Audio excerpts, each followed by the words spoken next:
Good evening, everyone. I just want to say thank you for allowing me to come into your home tonight and share with you. We're all sitting down together just having a little bit of fun, and it's just a prayer in my heart is that something that I'm going to say tonight will resonate with you, that we're all in this journey, this life journey, and I know you want to finish strong, just like I want to finish strong. So pardon me if I glance over at my notes, because I really don't have it memorized, but in a way I do. My teleprompter is broken. I'm kidding, I don't have a teleprompter. I just wanted you all to be able to relax with a little joke. So, I'm Susan Litchford. I'm a grandmother of 8, a mother of 3. I was born in 1948. The year that Paul Muller, a Swiss chemist, was awarded the Nobel Prize for DDT.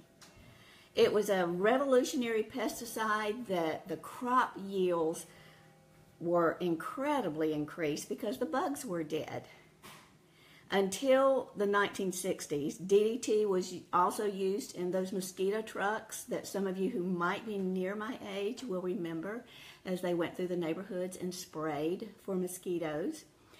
Then in 1972, DDT was banned. The adverse effects on mammals, including humans, was so deleterious that they did indeed ban that chemical. Another thing about me that you might be interested in that will be helpful in just setting the stage for what I'm going to be sharing is that I grew up in rural America, a farming area where numerous agrochemicals became common use materials during my childhood years. My brother, a 4th generation farmer, our farm started in 1907, and he said protocol in farming is to treat grain 4 times before it leaves the field.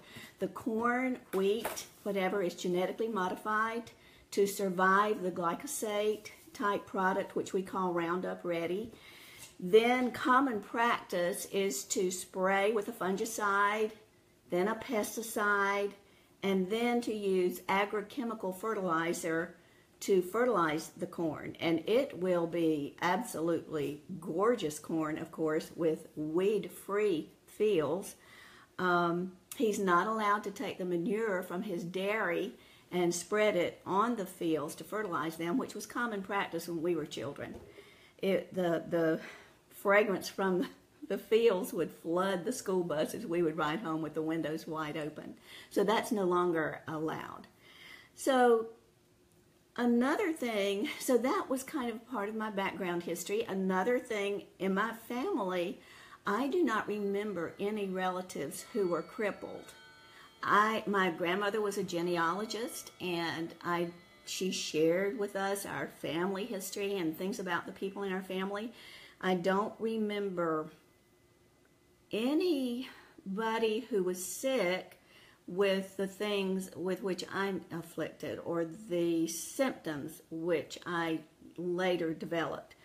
But with my generation, with my brother and my sister and I, all 3 of us have autoimmune of some sort. I have rheumatoid arthritis, Hashimoto's, thyroiditis. I have some Sjogren's and a few other things, kind of autoimmune things. My sister has connective tissue disorder of the aorta. Her aorta will just dissect spontaneously.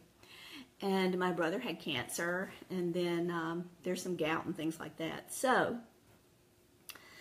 but 3 of my grandparents lived into their 90s. And they were thriving. They were completely alert and active. And one of my grandmothers who passed away at 94 had her freezer full of all the vegetables she had frozen. Had canned 36 quarts of green beans, had transplanted her monkey grass. So now what happened to my generation? And then actually we are seeing it in the next 2 generations down in our family. So let's start with what is an autoimmune disorder. I don't know. I'm just telling you some of the common threads that I see in my life story. So let's start with what is an autoimmune disorder. Basically, an autoimmune disorder is a response to an unknown trigger. The immune system may begin producing antibodies that, instead of fighting an infection, attacks the body's own tissues.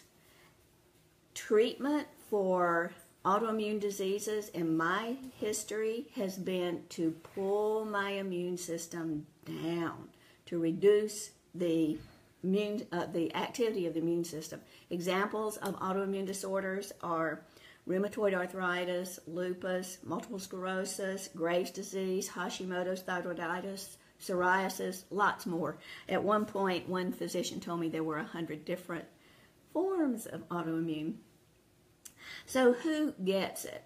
According to womenshealth.gov, the people who get it, generally speaking, are women of childbearing age.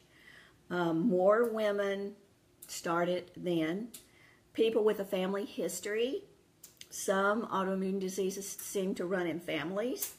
But even if you inherit the gene, now this is just me. I'm not a doctor. I'm not a healthcare practitioner. None of that. I've just read lots and lots of books and things for 30 years. And now you get to enjoy some of the things I've read. So it usually, you might have a gene, but there are other things that trigger that gene into action in the body. So people who are around certain things in the environment is a third category of people who get this, according to womenshealth.gov. People who are around certain things in the environment. And so just remember that, because that was a key thing that I'll be talking about later. But chemicals called solvents, sometimes viral and bacterial infections are linked to autoimmune diseases. So just things in the environment. And then the fourth area that they say of people who get it are people of certain races or ethnic backgrounds. For example, type 1 diabetes is more common in white people. Lupus is most severe for African American and Hispanic people. So sometimes that's playing in it. So now, for your encouragement with my personal story, is that good? Up until the age of 40, my life was pretty typical, with times of extreme stress and then periods of calm. However, I began to not only I just had like a sense of not feeling well. And we had just moved to Griffin, Georgia, and I remember my pastor saying, well, how do you like Griffin, Georgia? And I remember saying to him, I have never been sick in my life until I moved to this city. But I just started not feeling well, and I would get up and my thumb would be huge, or my hands would be all swollen, and my knuckles would be huge, or my knee, or my feet, and unbelievable fatigue. Or I would awaken in the middle of the night with such excruciating pain that I couldn't even remember names, like Jesus' name. I couldn't think, what is his name? So it was just that kind of pain, intense pain. So by the time of the diagnosis, I couldn't walk to the mailbox, get a glass off of the shelf, lift a duster, or cook a meal. The girls would sit a chair in the kitchen, put me in it, and I would tell them how to prepare dinner. Most joints in the right side of my body, from the jaw to the feet, were inflamed as my own immune system was attacking me. I couldn't even open my mouth, which now you can see I really can't open my mouth now. But I literally drooled. It was just terrible. So I prayed, and I asked God, is this where we're headed? Or is there another choice? Do I have another choice? So at that time, I felt like I should try the medications and pray and educate myself and fight. So here I am at 69. My highest day on my Fitbit last week, this is my Christmas present from my husband, was 20,000 steps. Yesterday, 12,000 steps. So what have I learned in the last 29 years? And of course, in this short of an amount of time, I can't tell you everything, but I'm just going to try to give you a microcosm of enough information that you get an understanding. So there are warning signs that you may be at the beginning of an autoimmune. For me, it was joint pain, swelling, and unbelievable fatigue, dry eyes. I couldn't even open my eyes.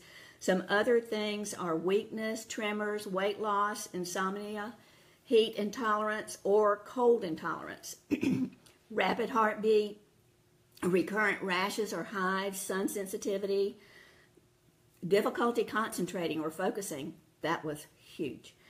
Feeling tired or fatigued, I already said that. A hair loss or white patches on your skin or inside your mouth. Excuse me. Abdominal pain, blood or mucus in your stool, diarrhea, mouth ulcers, dry eyes. I already said that. Mouth, dry skin. Numbness or tingling in the hands or the feet. And so many of those I had, excuse me, but the worst were the joint pain, swelling, and the fatigue. Now, so there's your warning signs, just a few little warning signs to say, maybe I better think about what Susan is saying to me tonight.